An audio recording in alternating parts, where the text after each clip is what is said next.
오늘 우리에게 주신 하나님의 말씀은 마가복음 8장 1절에서 10절 말씀을 함께 보겠습니다.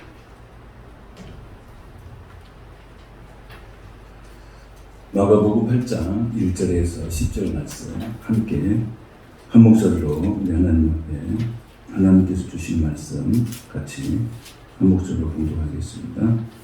그 무렵에 또 큰 무리가 있어 먹을 것이 없는지라 예수께서 제자들을 불러 이르시되 내가 무리를 불쌍히 여기노라. 그들이 나와 함께 있은지 이미 사흘이 지났으나 먹을 것이 없도다. 만일 내가 그들을 굶겨 집으로 보내면 길에서 기진하리라. 그 중에는 멀리서 온 사람들도 있느니라. 제자들이 대답하되 이 광야 어디서 떡을 얻어 이 사람들로 배부르게 할 수 있으리까? 예수께서 물으시되 너희에게 떡 몇 개나 있느냐? 이르되 7이로소이다 하거늘 예수께서 무리를 명하여 땅에 앉게 하시고 떡 7개를 가지사 축사하시고 떼어 제자들에게 주어 나누어 주게 하시니 제자들이 무리에게 나누어 주더라. 또 작은 생선 2마리가 있는지라 이에 축복하시고 명하사 이것도 나누어 주게 하시니 배불리 먹고 남은 조각 7강주리를 거두었으며 사람은 약 4,000명이었더라. 예수께서 그들을 흩어 보내시고 곧 제자들과 함께 배에 오르사 달마누나 지방으로 가시니라. 아멘. 할렐루야. 10월이 왔습니다. 시간 속에서 10월은 우리에게 풍성한 시간들을 주시는데 이 10월 한 달 여러분의 삶 가운데 풍성한 열매들로 가득 채우시기를 주님의 이름으로 축복합니다. 그런 의미에서 오늘 주시는 또 이 말씀은 우리의 소망이 되고 힘이 되는 말씀입니다. 오늘 말씀 제목은 보리떡 7개 이런 제목으로 말씀을 같이 나누겠습니다. 오늘 본문은 우리가 익숙한 본문 중에 오병이어의 기적이 있습니다. 이런 비싼 사건이 성경에 기록되어 있습니다. 똑같은 사건은 아닙니다. 그래서 신학자들은 오늘 본문을 칠병이어의 기적 이렇게 표현을 합니다. 칠병이어의 기적.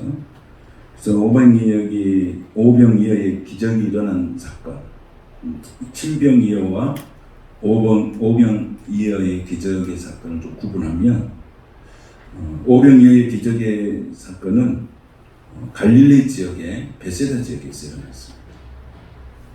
그런데 이 칠병이어의 기적은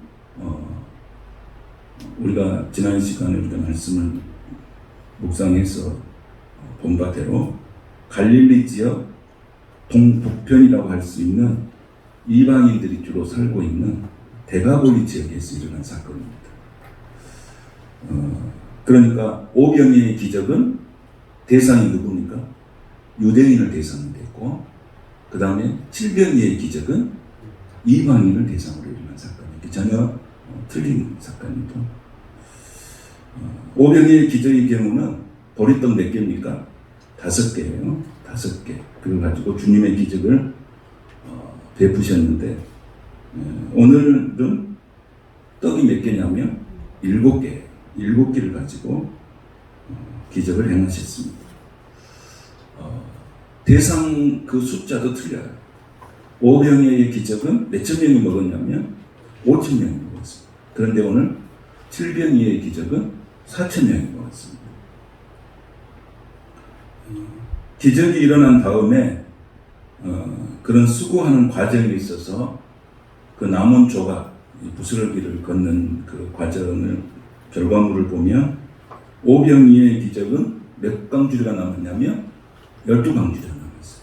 그런데 이 4,000명이 먹는 칠병이어의 기적에는 몇 강주리가 남았냐면 7강주리가 남았어요.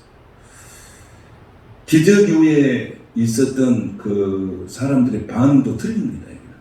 자, 오병이어의 기적이 일어나고 난 사건 다음에 어떤 일이 일어났어요? 백성들이 뭐라고 했습니까? 예수님을 뭘로 세우려고 했습니까? 왕으로 세우려고 했습니다. 그런데 이 칠병이어의 기적이 일어난 후의 사건을 보면 그런 기사가 전혀 없습니다. 차이가 있어요. 유대인들은 예수님을 뭘로 본 것입니까? 왕으로 보셨어요. 왕으로. 그렇죠? 그러니까 이 메시아 정치적인 왕이든지 아니면 하나님의 아들로서 왕이든지 왕의 개념으로 봤어요. 그런데 이 이방인들은 예수님 뭘로 봤어요? 왕 그런 거 상관없어요. 무슨 뭐예요? 현실의 문제를 해결해 주는 사람 이 정도로 이해한 거예요. 그러니까 예수님을 왕으로 섬길래 이런 건 없어요. 유대인들은 그렇게 생각했죠. 유대인들은 예수님을 왕의 개념으로 봤지만은 이방인들은 예수님을 왕의 개념으로 보지 않는 것입니다. 이런 차이가 있습니다. 그래서 예수님은 결국 어떤 부부 문제의 삶의 가운데 어떤 부분이냐, 예수님은 지금 이 4,000명이 먹은 이 사건을 통해서 뭘 이야기하고 싶은 것이냐, 문제 해결의 열쇠는 누가 가지고 있느냐, 예수님이 문제 해결의 해결자라고 하는 것을 예수님이 가르쳐 주고 있는 거예요. 여러분의 인생의 문제 해결자가 예수님이신 것을 믿습니까? 그걸 오늘도 가르쳐 주는 거예요. 그걸 오늘 가르쳐 주는 것이에요. 그래서 우리가 예수님께서 함께 하시면 그분이 우리의 필요를 공급하여 주신다고 하는 것이에요. 이것을 믿으라고 하는 거예요. 보여주는 거예요. 특별한 약속이에요. 그래서 오늘 이 사역을 통해서 예수님께서 문제를 해결자라고 하는 것을 보여주시고 예수님은 그 문제를 해결하신 자라고 하는 것을 분명하게 나타내 주십니다. 물질이라고 하는 것은 오늘 이 시대의 최대의 보상입니다. 요즘 세상을 보시, 돈 앞에 무릎을 꿇고 황금 앞에 무릎을 꿇고 살아가는 그런 현대인들의 모습을 우리가 볼 수 있습니다. 물질이라고 하는 것은 굉장히 필요한 부분이죠. 그런데 성경은 물질은 필요를 결코 부정하지는 않습니다. 그런데 물질을 우리의 숭배 대상으로 삼는 것을 성경은 경계하고 있습니다. 그래서 그리스도인들이 가져야 하는 어떤 물질관, 이 물질관은 자신을 위해서, 내 욕심만을 위해서 쓰여진 돈, 이것이 이제는 하나님 나라를 위해서, 이웃을 위해서 사용될 수 있느냐, 이걸 통해서 물질관 그리고 물질의 가치관을 정리할 수 있다고 볼 수가 있습니다. 그런 의미에서 오늘 우리가 이제 말씀을 보시면서 예수님은 우리에게 물질관, 어떤 물질관을 가르치고 계신지를 한번 말씀을 통해서 같이 은혜를 나누겠습니다. 1절, 2절 한번 보겠습니다. 같이 한번 봉독하겠습니다.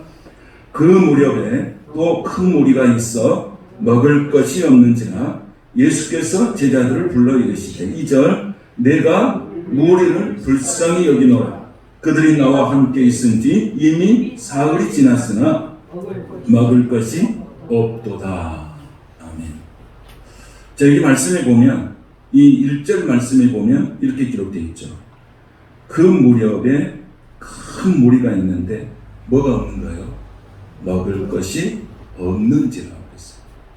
전 여러분들이 많은 사람들에게 먹을 것을 공급할 수 있는 그런 부유한 사람들, 능력 있는 사람들이 될 수 있기를 축복합니다. 먹을 것이 없는 사람에게 먹을 것을 공급한다는 것은 큰 하나님의 기적이고 놀라운 일이죠. 이 일을 성경에 보면 누가 감당해요? 기근 때 누가 감당합니까? 요셉이라는 사람. 요셉이라는 사람이 이 기근 속에서 가정을 살리고 가족을 살리고 민족을 살리는 놀라운 일들을 행해요. 근데 요셉이 하는 일이 뭡니까? 먹여 살리는 일. 먹여 살리는 일. 오늘 예수님께서 그걸 말씀하죠. 먹을 것이 없느냐. 그러면 이걸 누가 하시겠다는 것입니까? 예수님께서 이 먹여 살리는 일을 하겠다는 것입니다. 그래서 이것을 예수님께서는 분명하게 이제 나타나 보이기 위해서 예수님께서 계속해서 그 역사를 진행하고 있는 것을 보게 되어집니다.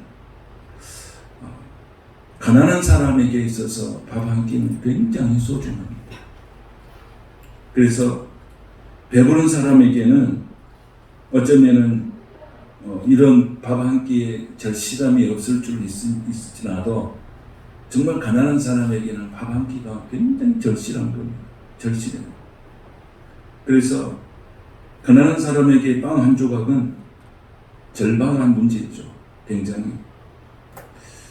그래서 우리가 이 세상을 살아가면서 정말로 내가 배고픈 자들의 서러움을 알 수 있는가? 내가 쇳덩살이 하는 사람들의 서러움을 알 수 있는가? 이것을 우리가 이 말씀을 통해서 한번 경험해 볼 수 있기를 원합니다.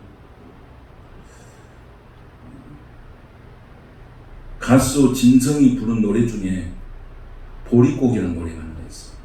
근데 그 가사 내용을 쭉 보시면 뭐가 나오냐면 초군 목피의 그 시절, 그 가사가 있다. 초군 목피. 그럼 초군 목피가 뭐예요? 풀뿌리하고 나무 껍질을 먹는 그 시절. 그런 시절이 정말 있었습니다. 정말 있었죠. 저희가 어렸을 때 배고프면 산에 갔어요. 산에 가면 뭐 있냐, 그때 당시 소나무를 이렇게 딱 잘라가지고 그 위에 제일 위에 있는 그 꽃 있잖아요. 꽃 자라는 거. 그것도 이렇게 먹고, 그 다음에 송쿠라 해가지고 그 나무를 이렇게 끊어가지고 그것을 비를 까가지고 벗겨가지고 그걸 먹은 기억이 참 있습니다. 그리고 정말 그 이런 풀뿌리를 캐서 먹으면 두꺼운 뿌리가 나오거든요. 그럼 그것을 깨끗이 물에다 씻어가지고 그거 먹은 기억이 있습니다. 어렸을 때 그렇게 먹었어요. 그래서 제가 이 진성이 노래 부르면 정말 이 와닿더라고요. 어린 시절에 그런 시절을 우리가 보냈기 때문에 그 초급 목피, 풀뿌리하고 나무 껍질을 먹는 그 시절이 이렇게 떠오르더라고요. 그러니까 이런 시절을 살아가는 사람들이 정말로 우리 선배 세대들은 굉장히 많은 세대가 그렇게 살아갔죠. 그런데 이 가난에 대한 서러움, 이 못 배운 서러움, 이런 서러움들을 다 안고 우리 살아갔죠. 우리 선배들은 그렇게 살아왔죠. 근데 요즘 세대들은 뭐 그런 거 참 의미가 없잖아요. 의미가 없잖아요. 그것을 쉽게 받아들이지 못하잖아요. 뭐 풀뿌리 먹고 나무 껍질 먹었다는 게 그 어떤 큰 의미를 갖겠습니까? 그런데 그 시절을 살아갔던 사람들 속에는 그런 마음속에 있어요. 그렇게 가난 그러면 그냥 와닿는 거예요. 여기가.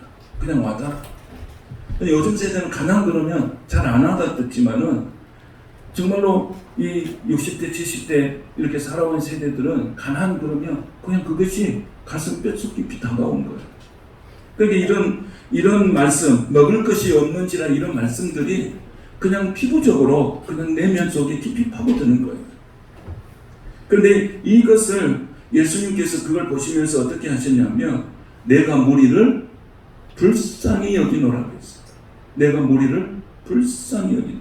여기서 이 불쌍히 여기노라고 하는 이 말씀은 창자가 끊어지는 고통을 느낀다 그런 뜻이에요. 예수님께서 먹을 것이 없는 무리들을 보시면서 어떤 마음을 가졌어요? 창자가 끊어지는 고통, 창자가 끊어지는 고통. 이 고통을 예수님께서 가지신 거예요. 그리고 예수님께서 그 말씀을 하시니 뭐라고 그랬냐면 나와 함께 있은 지 며칠이 지났다고? 사흘이 지났다고 했어요. 그러니까 여러분 사흘이 지났다고 하는 것은 굉장히 오랜 시간이에요. 굉장히 오랜 시간. 성경에서 3일이라고 하는 것은 굉장한 영적인 의미를 많이 갖고 있습니다. 3일. 자, 3일 그러면 무슨 생각이 나십니까? 3일. 네? 예수님께서 부활하신 날이에요. 그 3일이잖아요. 그리고 또 요나가 고래 뱃속에 있는 것이 3일이에요. 아브라함이 아들 이삭을 데리고 모리아산에 가는 것이 3일 길이에요. 그러니까 이 3일 길은, 이 3일이라고 하는 것은 어떤 영적인 의미를 갖냐면 가장 절박한 상태를 말하는 거예요. 가장 절박한 순간. 가장 절박한 순간에 하나님이 무슨 일을 하시냐면 가장 희망적인 사건을 벌인 것이 3일이에요. 예수님께서 무덤 속에 3일을 갇혀있는 것은 가장 절망적인 시간이지만 그 시간이 지난 다음에 하나님의 희망과 구원의 역사와 부활의 역사가 일어나게 된 거예요. 그래서 이 3일이라고 하는 것은 굉장한 영적인 의미가 있어요. 3일은 고통의 시간이지만 그 시간을 통해서 하나님은 희망의 시간을 만들어갑니다. 우리 옛말에 있어요. 3일 굶으면 뭐 한다고 그러죠? 3일 굶으면 도둑질 한다는 말이에요. 그 정도 이 3일이라는 것은 인간에 대해서 아주 극한 시간이에요. 그런데 이 시간을 오늘 예수님 뭐라고 했어요? 나와 함께 있은 지가 이미 사흘이 지났다고 그랬어요. 그러니까 그 마음속에 예수님이 무슨 고통을 느꼈냐면 창자가 끊어지는 고통을 그 무리를 보면서 예수님이 느끼게 되는 거예요. 그래서 예수님은 뭔가를 해야 돼요. 뭔가 해야 돼요. 그래서 오늘 이 사건이 이 4,000명을 먹이신 이 사건은 그냥 간단한 사건이 아니에요. 간단한 사건이 아니에요. 우리가 신학교 다닐 때 식권이 없어가지고요.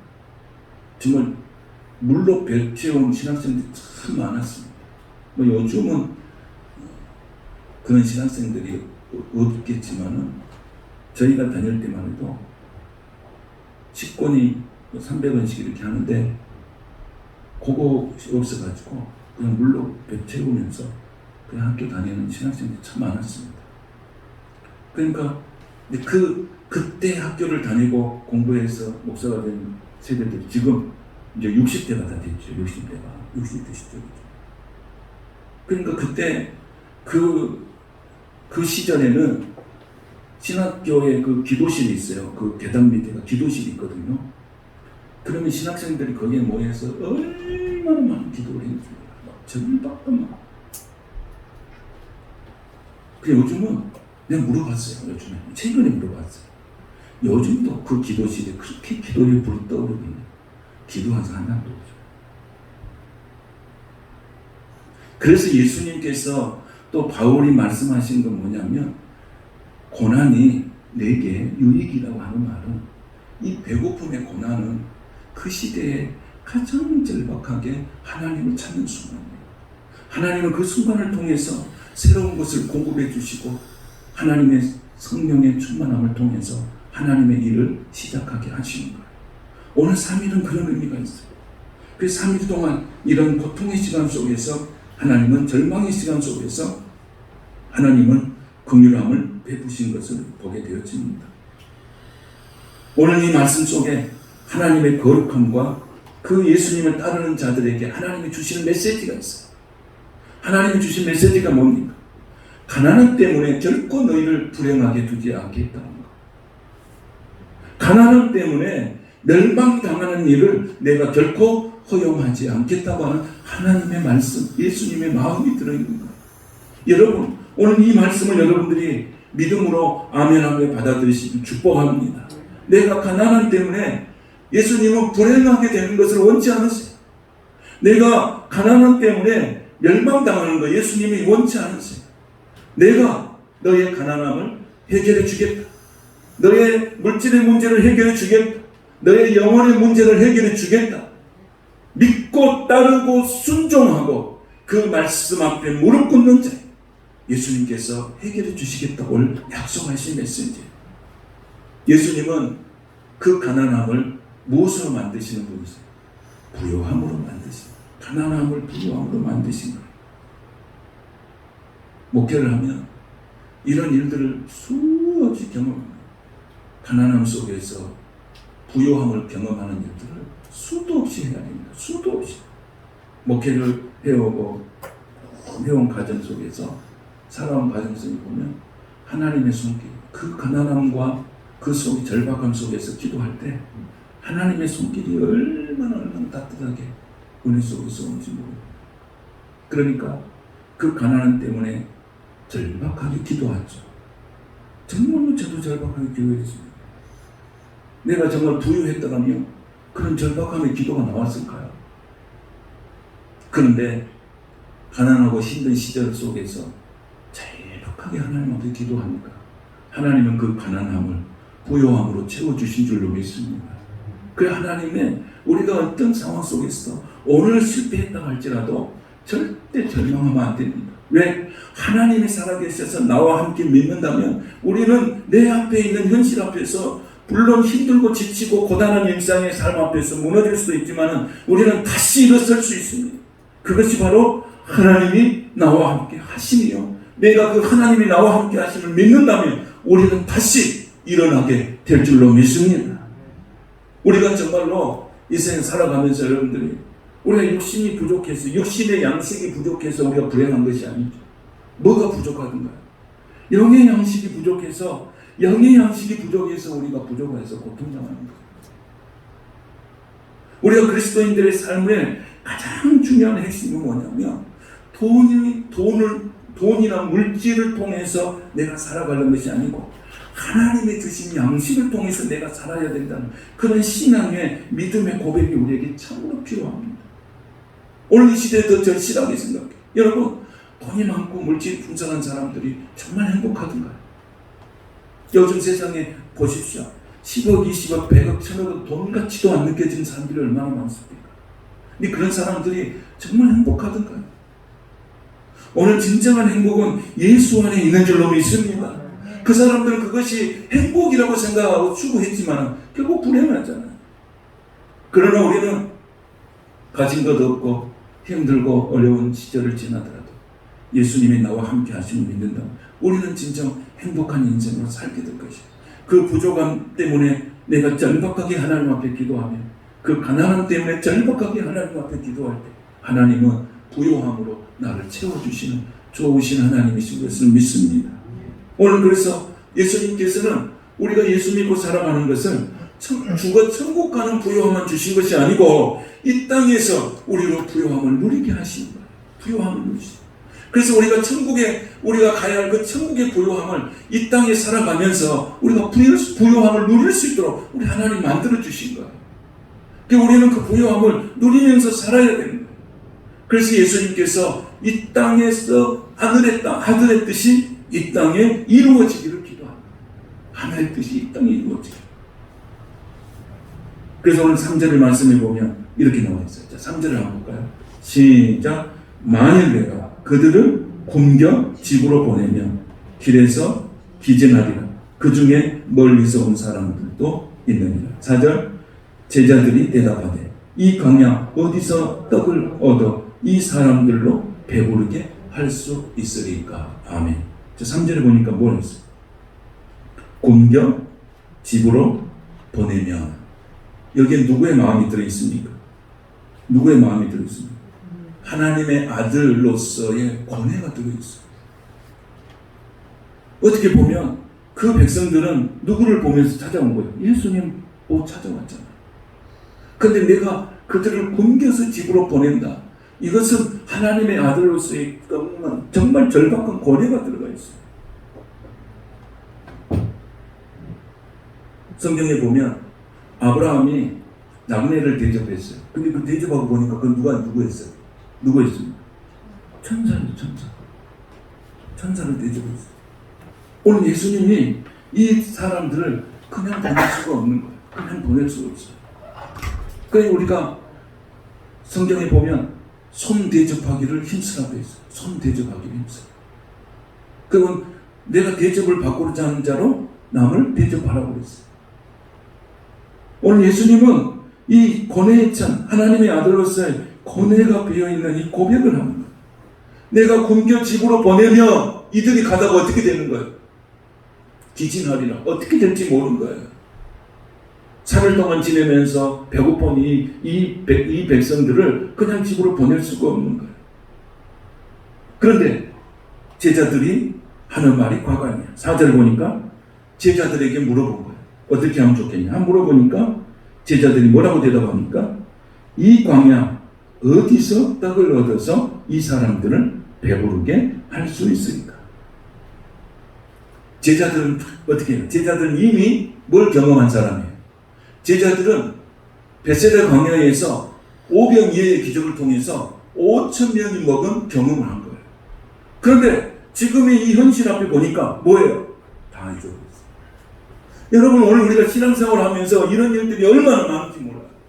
어제 내가 받은 은혜는 오늘 내가 힘들면 다 잊어버려요. 어제 받은 은혜는 다 어디 가버리고 없어요. 오늘 힘든 것만 남아있어요. 제자들이 그런 거예요. 5,000명이 먹고 난 다음에 12강교를 넘는 이 사건을 경험했음에도 불구하고 오늘 예수님 앞에서 뭐라고 했어요? 이 광야 어디서 떡을 얻습니까? 어제의 은혜를 다 잊어버려요. 여러분, 오늘 우리가 살아가는 이 삶은 어제의 은혜는 어제로 살지만 그 은혜를 우리가 꼭 기억하면서 살아야 될 줄로 믿습니다. 하나님께서 항상 강조한 게 뭐예요? 이스라엘 백성들의 강조한 말씀이 뭐예요? 너를 애굽 땅 종되었던 곳에서 구원해 여호와라. 이 말씀을 하나님이 얼마나 많이 하는지 몰라요. 응? 너희들이 지금 부요함을 누리고 너희가 살아가는 그 삶 가운데 항상 기억할 게 있어. 뭐야? 애굽에서 너희가 종되었을 때 내가 너희를 구원해냈다는 거야. 그걸 잊어버리지 말라는 거야. 그 은혜를 기억하고 살아가는 거야. 오늘 어제의 은혜를 우리가 기억하고 오늘의 삶 가운데서 역사하신 하나님을 찬양하며 믿음으로 사는 저와 여러분이 되시기를 축복합니다. 제자들이 잊어버렸어요. 지금 이 순간 우리에게 필요한 건 뭘까요? 어제 내가 받았던 은혜를 기억하고 믿음으로 살아가는 거예요. 믿음으로. 여러분 힘들고 어려울 때마다 어제 베푸셨던 그 하나님의 은혜가 기억되게 되시기를 축복합니다. 그래, 내가 작년에 이런 일이 있었는데 이렇게 했었지. 한 달 전 하나님 이런 은혜를 주셨지.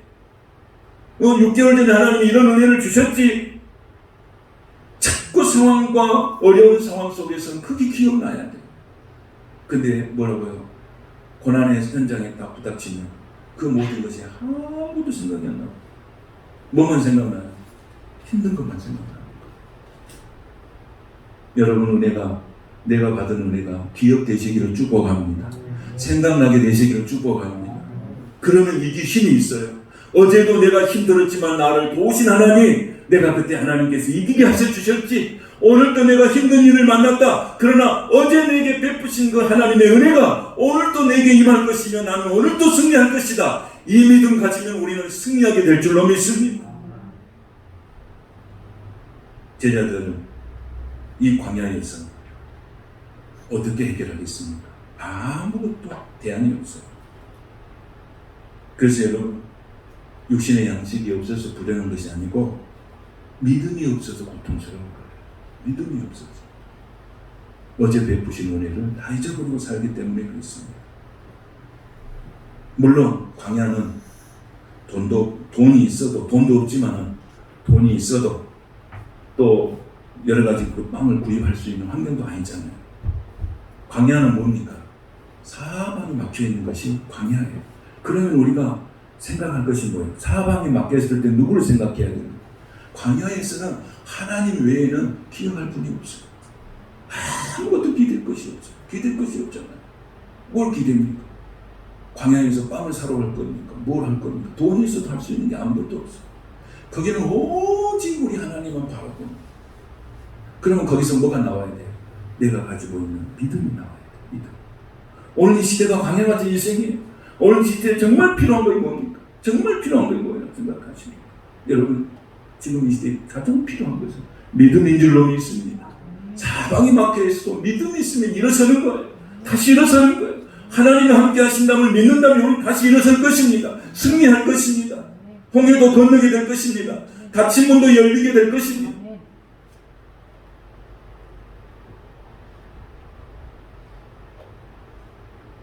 광야는 사람이 할 수 있는 일이 아무것도 없습니다. 하나님의 하시는 일 앞에 순종하는 거예요. 이게 광야예요. 예수님은 우리의 뭘 보고 계십니까? 지금 이 시대에 예수님은 우리에게 뭘 보고 계실까? 믿음을 보고 계십니다. 너의 믿음을 보고 계십니다. 믿음은 극도의 가난함이 하나님의 부요함으로 넘치는 사건을 경험하게 하는 것인 줄로 믿습니다. 정말 믿음이 필요해요. 여러분, 어제도 오늘도 내일도 믿음이 필요해요. 이 믿음 없으면 우리 무너집니다. 믿음은 뭡니까? 하나님께서 나를 통해서 하실 일을 기대하면서 자꾸 살아가는 거예요. 오늘 하나님께서 나를 통해서 이 주실 일을 기대하는 거예요. 내일은 또 내일 다시 하나님이 나를 통해서 하실 일을 기대하며 사는 거예요. 또 모레는 모레 하나님께서 내게 주실 하나님의 일을 기대하며 살아가는 거예요. 일주일 동안 계속 그렇게 살아가는 거예요. 그러면 하나님께서 그 순간에 하나님의 일을 기대하는 그 순간에 하나님께서 풍성한 것으로 채우시는 역사가 있게 되는 거예요. 이게 믿음이에요. 여러분, 그래서 한 주간 하나님이 나를 통해서 하실 일을 날마다 기대하면서 살아가시는 여러분 되시기를 축복합니다.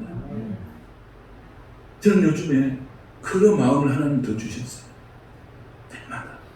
날마다. 하나님이 코로나 이후에 교회를 어떻게 할까? 코로나로 인해서 성도들이 다 집에서 예배를 잘 드리고 있는가? 코로나가 끝나면 성도들이 교회로 돌아오려는가? 요즘에 그런 마음이 그냥 가슴 속에 있어. 그 마음 무거워. 정말 돌아올까? 예전같이 교회가 그렇게 회복될 수 있을까? 그런 마음을 갖더라도 하나님께서 주시는 날마다 하나님이 내게 주신 일을 기대하며 살아가니까 내 마음의 부요함이 채워지신 줄로 믿습니다. 여러분이 소망인 줄로 믿습니다. 하나님이 얼마나 머릿속에 생각하면 절망. 그러나 내가 하루하루 하나님께서 주신 은혜를 기대하고 말씀 가운데 사는 거예요. 내가 살아가는 거예요. 걱정할 거 없다. 걱정하지 마라. 왜 걱정하느냐? 하나님이 너와 함께 하신 것을 믿는다면 왜 걱정을 하느냐? 왜 염려를 하느냐? 하나님 나와 함께 하신다면 걱정하지 마라. 이 마음을 하나님 주시고, 하나님 그 마음을 주시고. 여러분, 그 일상의 삶 가운데서도 여러분 걱정하고 계십니까? 염려하고 계신 게 있습니다. 하나님이 나와 함께 하신다고 믿는다면 그 모든 염려와 걱정을 하나님께 맡기고 기도하면서 나아갈 때 하나님 반드시 승리하게 하실 줄로 믿습니다. 저는 가난하다, 돈 없다, 결코 기죽거나 초라하게 살지 않았습니다. 당당하게 살았습니다. 왜? 하나님이 나의 아버지신데 내가 세상에 나가서 기죽을 게 뭐가 있어? 그런 말도 있잖아요. 내가 돈이 없지 가오가 없냐? 뭐 이런 말도 있잖아요. 여러분, 하나님이 나와 함께 하신데 당당하게 살 수 있기를 축복합니다. 내가 하는 일이 풀리지 않는다고 기죽지 마세요. 내가 오늘 하는 일에 실패했다고 절망하지 마세요. 하나님이 나와 함께 하시니 당당하게 사십시오. 하나님은 그런 자들을 통해서 일하는 것을 믿습니다. 그래서 하나님께서는 그 가난함 속에서 우리가 가난하기 때문에 얼마나 절박하게 기도합니까? 내가 힘든 일을 만나고 힘든 문제 앞에서 얼마나 절박하게 기도합니까? 얼마나 부르짖습니까? 그 하나님이 그런 풍성함과 부요함을 주시는 것입니다. 예수님 그래서 뭐라고 해요? 그런 영혼들을 보면서 어떻게 말해요? 내가 무리를 불쌍히 여기노라. 여러분, 우리가 하나님의 긍휼을 입어야 될 줄로 믿습니다. 저는 여러분의 하는 일이 하나님이 불쌍히 여김을 받기를 축복합니다. 여러분의 가정이 하나님의 불쌍히 여김을 받게 되기를 축복합니다. 여러분의 하시는 일을 통해서 하나님의 불쌍히 여김을 받아서 하나님의 부요하심이 충만해지기를 축복합니다. 하나님은 그 가난함 속에 나를 기다리고 있는 거예요. 부르짖으라는 거예요. 부르짖으라. 그 시간을 주는 거예요. 부르짖는 시간을 주시는 거예요.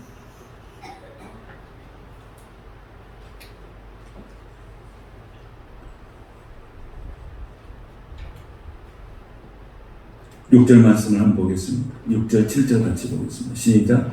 예수께서 무리를 명하여 땅에 앉게 하시고 떡 7개를 가져 축사하시고 떼어 제자들에게 주어 나누어 주게 하시니 제자들이 무리에게 나누어 주더라. 아멘. 중요한 건 뭡니까? 계속 반복되는 말씀이 뭐예요? 나누어 주게 하시니 나누어 주더라. 7절에도 보면 나누어 주게 하시니 어떤 역사가 일어났어요? 나눌 때 어떤 역사가 일어났습니까?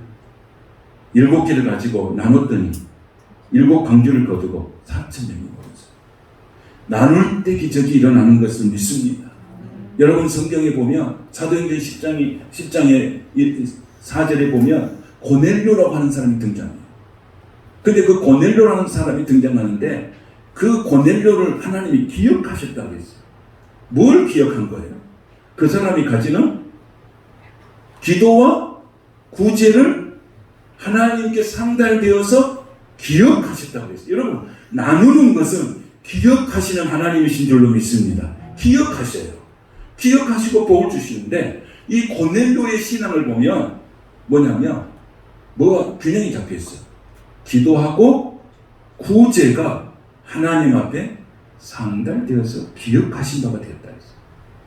어떤 사람은 기도는 하는데 구제는 안 하는 사람이 있어요. 또 어떤 사람은 기도는 안 하는데 구제만 또 하는 사람이 있어요. 이건 온전한 신앙이 아니에요. 고넬료의 신앙은 굉장히 균형 잡힌 신앙이에요. 기도도 하고 구제도 하는 거예요. 어느 한쪽도 버릴 것이 없는 거예요.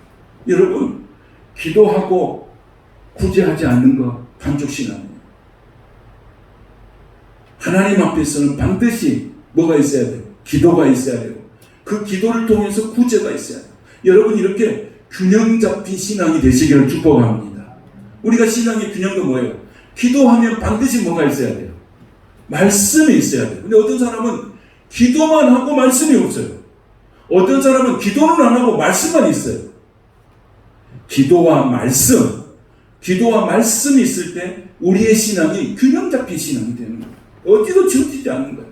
근데 여러분, 기도만 하면 신비주의자가 될 수 있는 가능성이 있어요.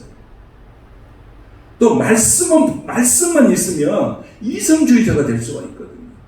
그래서 기도와 말씀, 성령과 말씀이 같이 가야 균형 잡힌 신앙이 되어서 우리의 신앙을 든든히 할 수 있는 거예요. 오늘 고넬료 신앙, 기도와 구제가 균형 잡힌 신앙. 우리 신앙이 그렇게 되시기를 축복합니다. 교회 가면 어떤 사람은 구제만 하자는 사람이 있어요. 교회가 무슨 구제기관입니까? 교회는 구제기관이 아니잖아요. 또 어떤 사람은 기도만 막 하자고 해요. 균형이 뭐라고요? 기도와 구제가 같이 가는 거예요. 기도하는 사람이 구제하게 돼 있어요. 은혜 받은 사람은 구제하는 거예요. 교회는 그런 곳이에요. 예배가 충만하고 은혜가 충만하면 그런 사회봉사나 헌신이나 구제를 자연스럽게 하는 거예요. 그러나 교회는 하나님의 집이지, 하나님 예배하는 것이지 구제하는 것이 아니에요. 그러나 은혜 받은 사람들이 하는 행위가 뭐예요? 그게 구제인 거예요. 그러니까 오늘 나누라고 그랬잖아요. 나눌 때 기적이 일어나는 거예요. 물질이라는 것이 강력하잖아요. 많이 가지려고 그랬잖아요. 요즘 보세요. 얼마나 많이. 서울에서 어떤 목사님 전화 왔어요. 그래서 야, 서울은 돈도 많았어. 100억, 200억은 돈도 아니대. 우리 10만원, 100만원, 만원 없어가지고 힘든데 서울 보니까 있는 사람들이 뭐 이렇게 돈 많이 막 천만원 투자하면 100억 버는 그런 서울에서 그런 일, 자기도 정신이 없다는 거. 정신없는 세상이다. 물질은 더 많이 가지려고 해요. 더 많이 가지고. 그러다 보니까 욕심이 인태해서 그 삶이 지옥이 되는 거예요. 여러분, 정말로 말씀과 기도가 충만한 사람은 물질을 나누는 거예요. 그래서 흘려보낼 때 그걸 도로 찾게 된다고 했어요. 이게 전도서의 말씀이에요. 여러분께서 오늘 예수님이 7개를 가지고 있었으면 아무 의미가 없잖아요. 그러나 그걸 나누어 줄 때 역사가 일어났어요. 여러분들이 하나님의 복을 많이 받으시길 바랍니다. 하나님이 물질의 복도 주시고 건강의 복도 주시고 사업의 복도 주시고 직장의 복도 주시길 바랍니다. 그래서 그걸 어떻게 하는 거예요? 흘러보내세요. 기적이 일어나는 거예요. 내가 본 것을 통해서 많은 사람들이 살아나는 역사들이 있는 거예요. 이게 하나님의 은혜 받은 사람들이 하는 행위예요. 은혜 받은 사람. 우리가 물질에 의지하는 건 우상이 아니라 물질을 흘러보내는데 우리가 그런 역할을 감당한다. 하나님은 우리를 기억하고 고넬료에게 내렸던 그런 축복보다 더 큰 축복의 의미가 있을 줄로 믿습니다. 나누어질 때 어떤 일이 벌어졌습니까? 물고기 2마리하고 떡 7개 갖고 나눠줬더니 4,000명이 먹고 몇 강줄이 남았습니까? 7강줄이. 나눌 때 역사가 일어납니다. 오늘 예수님 그런 거예요. 그래서 물질은 어떻게 해요? 나누라는 거예요. 너무 내가 많이 가지려고 하지 마라. 이것을 예수님이 이 7병2여의 기적을 통해서 우리에게 가르쳐 주고 있는 것입니다. 말씀을 정리하겠습니다. 인간의 욕심과 탐욕은 끝이 없어요. 채울 수가 없어요. 그래서 물질이라고 하는 것은 소금과 같다 했어요. 먹어도 갈증난 것이 물질이라고 했어요. 오늘 예수님은 나눠줘라. 가난한 백성, 배고픈 백성 나눠줘라. 거기에 모든 사람이 어떻게 됐습니까? 성경에 보니까 배불리 먹고 그랬어요. 할렐루야. 우리 예수님은 배불리 먹고 육신의 양식도 채워주지만 영혼의 양식도 배불리 먹게 채워주시는 하나님이신 줄로 믿습니다. 그러니까 걱정하지 말라는 거예요. 광야에 있어도 걱정하지 말라는 거예요. 돈 없어도 걱정하지 말라는 거예요. 먹을 것이 없어도 걱정하지 말라는 거예요. 왜냐하면 하나님이 나와 함께 하심을 믿는다면 걱정하지 말아라. 내가 채워줄 것이다. 오늘 그 믿음이 오늘 저와 여러분에게 있게 되시기를 축복합니다. 축복합니다. 사랑하는 여러분, 우리는 다시 하나님 앞에서 배고픈 자의 마음으로 돌아가요. 밥 한 그릇 먹고 감사하는 마음으로 다시 돌아가요. 그 배고픈 자의 심정을 내가 마음속으로 품는 그런 감사의 마음, 내가 오늘 밥 한 그릇 먹을 수 있는 이 감사의 마음으로 다시 돌아가서 하나님 앞에 감사하며 이 작은 것에 감사하며 나의 배고픔을 해결해 준 하나님 앞에 감사하며 나의 삶에 하나님이 개입하신 걸 감사하며 나의 가족이 있음을 감사하며 내가 예배 드릴 수 있는 교회가 있음을 감사하며 교회 안에 함께 예배할 수 있는 성도들이 있음을 감사하며 내가 다닐 수 있는 직장이 있음을 감사하며 내가 사업할 수 있는 공간이 있음을 감사하며 내 속에서 항상 감사가 떠나지 않는 믿음을 통해서 하나님의 거룩함을 드러내는 저와 여러분이 되시기를 축복합니다. 오늘 실패했다고 좌절하지 말고 다시 세우실 하나님을 기대하며 힘든 세상 예수님의 위로와 힘을 얻어 승리하시는 저와 여러분이 되시기를 주님의 이름으로 축복합니다. 거룩하신 하나님 감사합니다. 우린 다시 시작해야 됩니다. 주님이 함께 하시면